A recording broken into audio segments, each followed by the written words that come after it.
Olá pessoal, tudo bom? Essa é a nossa terceira aula no desenvolvimento do nosso robô.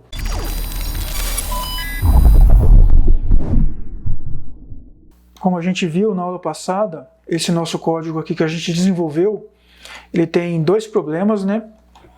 Ele tem um problema grave aqui que ele gera várias ordens, né? E deixa nosso robô com várias posições. Aqui a gente consegue ver no candle aqui, ó, que no mesmo candle ele gerou várias posições abertas aqui, certo? E que num período de tempo bem curto, ele abriu quase 53 posições aqui, né? Acho que em questão de 15 segundos, né? Isso porque ele, a cada tique, ele faz a verificação das condições de compra e de venda e como elas passam pela condição, né, elas são verdadeiras, ele executa a ordem, ok? O que a gente vai fazer agora é o seguinte, a gente vai fazer um código aqui para avisar o nosso robô, para falar para o nosso robô que a gente só quer que essa verificação aconteça quando um novo candle surja, né? E que também, se existir já uma posição de compra aberta ou uma posição de venda aberta, uma nova ordem não pode ser enviada, ok? Então vamos lá. Eu vou fazer o seguinte, então aqui no começo da função onTick, eu vou declarar algumas variáveis de tempo, ok? Eu vou declarar uma variável chamada, ela vai ser do tipo datetime, ela vai se chamar old time, ok? Bom, inclusive, pessoal, eu vou voltar aqui no site do MQL5, deixa eu só ver aqui, voltar aqui, ó, e no artigo, para lembrar vocês aqui que a gente está usando o artigo 100 aqui, como base, né, do nosso desenvolvimento desse primeiro robô, e esse código que a gente vai fazer aqui de new candle, ele mostra no código dele aqui também. Tá ok? Então vou mostrar aqui para vocês, ó. Deixa eu ver aqui onde que ele escreveu o código. Mas para ser aqui. E aqui, ó. Ok? Então a gente vai fazer esse trecho do código aqui. Tá bom? Então vou replicar esse código aqui no nosso código. Ok? Então, o que ele faz aqui é o seguinte, ele declara uma variável do tipo datetime, aqui coloca como static, porque a gente vai precisar desse dado na próxima, da informação que será atribuída a essa variável, a gente vai precisar que essa variável esteja com essa informação na próxima execução da função onTick, ok?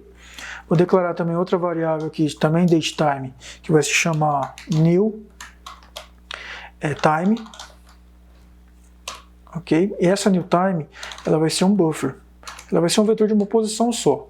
Porque depois a gente vai precisar chamar uma função chamada copyTime, e essa copyTime precisa de um buffer. Ok? E aqui eu vou declarar uma variável booleana, né? Que ela vai se chamar is new bar. Ok? Is new bar. E ela, a princípio, vai receber o valor false. Ok?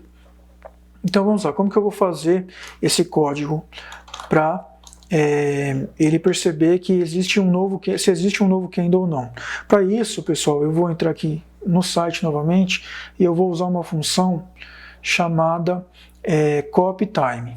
Vou entrar aqui na documentação, tá? E aqui em séries temporais, acesso a indicadores, ó, a gente tem a descrição da função copyTime. Vou entrar aqui, copyTime, e aqui ele tem a descrição. A função obtém em TimeArray o histórico de dados da hora de abertura da barra. Esse dado é importante, ou seja, ele pega a hora de abertura do candle, ok? Para o par ativo período, especificado na quantidade especificada. Então é isso que a gente precisa, né? A gente precisa copiar o dado da hora de abertura da barra. Então a gente vai usar essa função aqui para pegar esse dado. Então eu vou declarar aqui uma variável chamada copied, que vai receber o copy time e a função copyTime, aqui ela tem esses seguintes parâmetros, certo? O símbolo, o time frame, né, o período, o start pos, que é a posição de início, a quantidade de dados para ser copiado, né, e o array de destino que os dados serão armazenados. Então vamos lá, aqui ele precisa primeiro do símbolo, do ativo que está sendo operado. Aqui o time frame, né, o tempo gráfico que está sendo operado, vou colocar aqui o period. A posição de início para copiar os dados, vou colocar a posição 0. E a quantidade de dados, aqui vou pegar só uma quantidade, que eu só quero o primeiro valor do tempo, né, da primeira barra mesmo. E aqui eu preciso do array que eu vou passar os dados. Aqui é o new time. Ok? Pronto. Eu passei então esse valor para variável copied. Ok? Aqui o que eu vou fazer é o seguinte. Vou usar o if. Se copied for maior que 0, lembrando aqui que copied, vou mostrar aqui o retorno, né, o valor de retorno, retorna a quantidade de dados copiados, ou -1 no caso de erro. Então aqui, se for maior que 0, significa que não gerou nenhum erro, né? Se gerar algum erro, vou até colocar aqui else, né? E vou imprimir print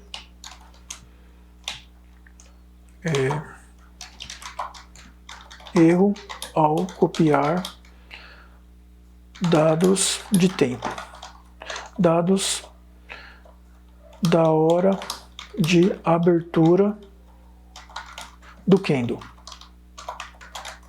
ok? E vou imprimir o erro aqui, usando a função getLastError.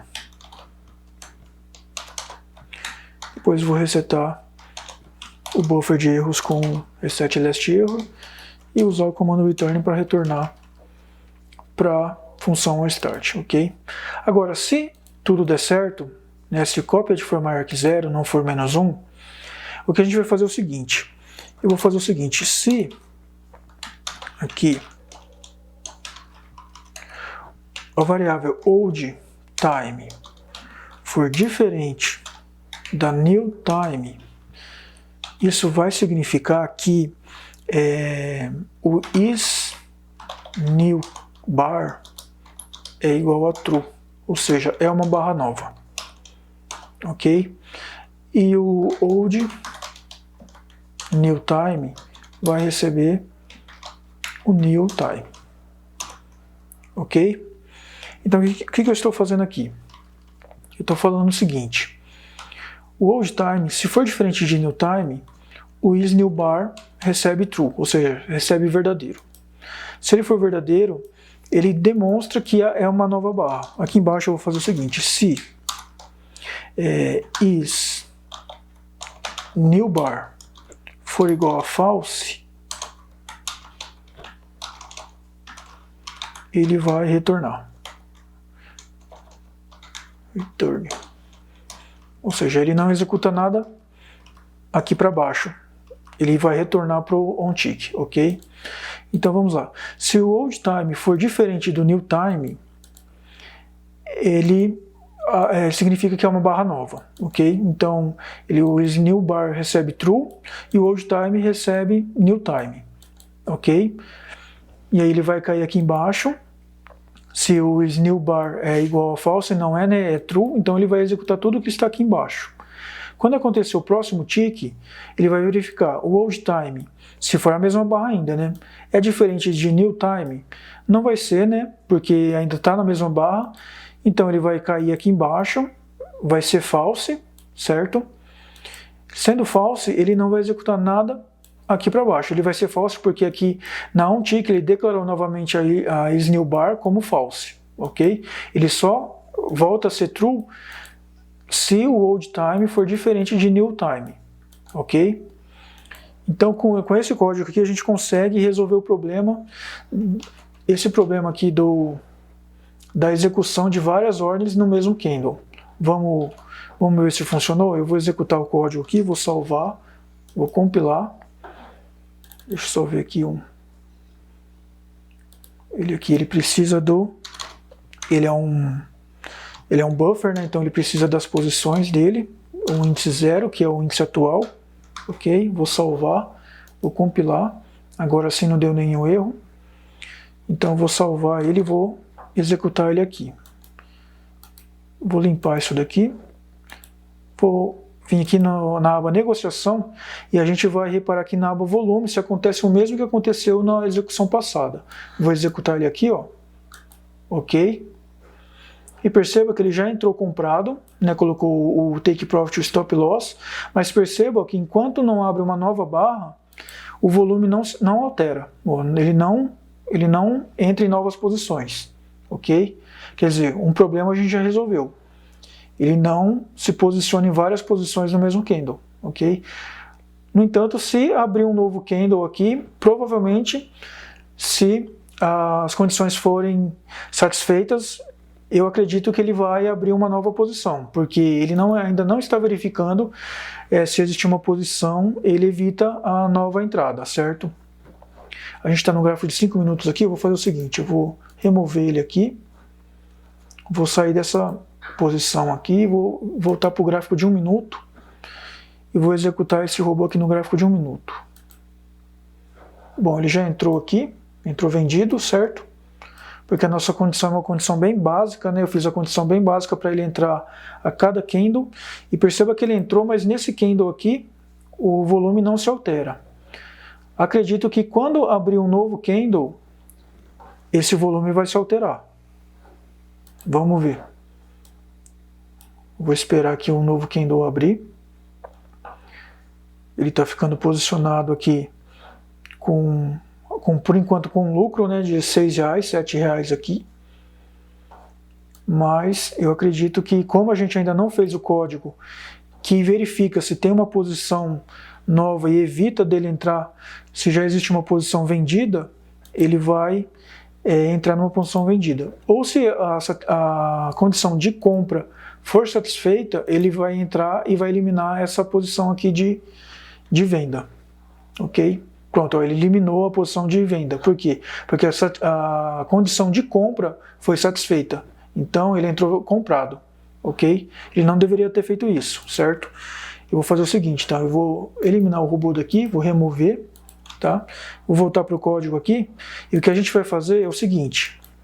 Se já existir uma posição, comprado ou vendido, a gente não quer que ele entre em uma nova posição, né? Então a gente não quer que ele emita uma ordem nem de compra nem de venda. Então para isso eu vou fazer o seguinte, eu vou declarar duas variáveis aqui, booleanas. Uma vai se chamar buy open, e a outra também é booleana, vai se chamar sell open. Tá? As duas vão ser inicializadas com false, resultado false por enquanto, tá? E aqui eu vou fazer o seguinte, eu vou colocar embaixo aqui desse new candle, inclusive.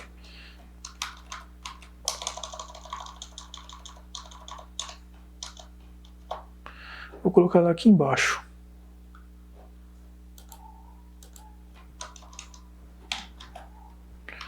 Então, vou colocar aqui. Se position, eu vou usar um position select do símbolo. Nós já vimos essa função em aulas passadas, né? Do símbolo for igual a true, né? A true, ou seja, verdadeiro, significa que tem uma posição aberta.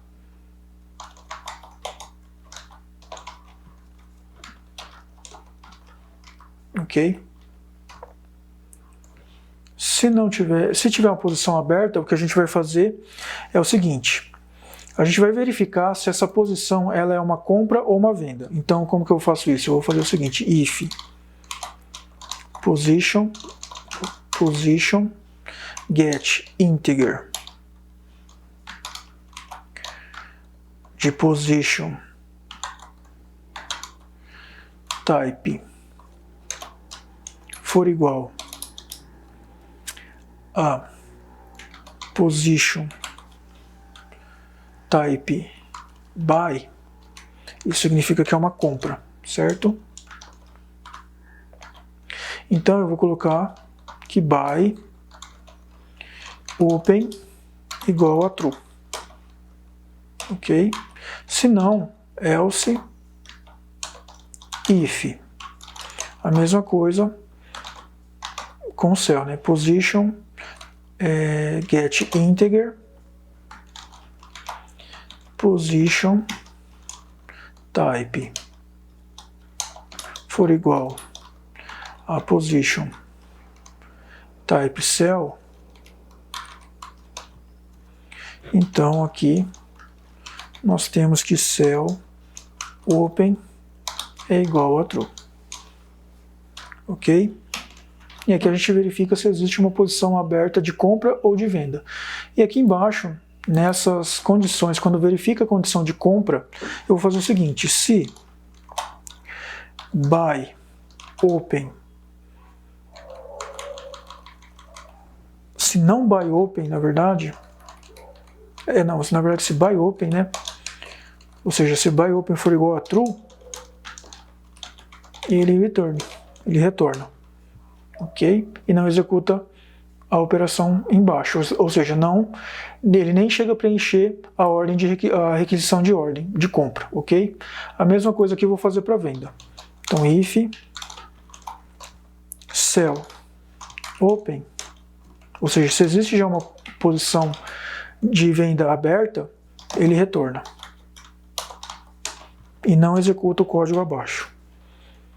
Ok? Com isso, a gente evita que ele entra em uma nova posição, se já existir uma posição de venda ou de compra. Eu vou compilar isso daqui, não gerou nenhum erro, nenhum warning, ok?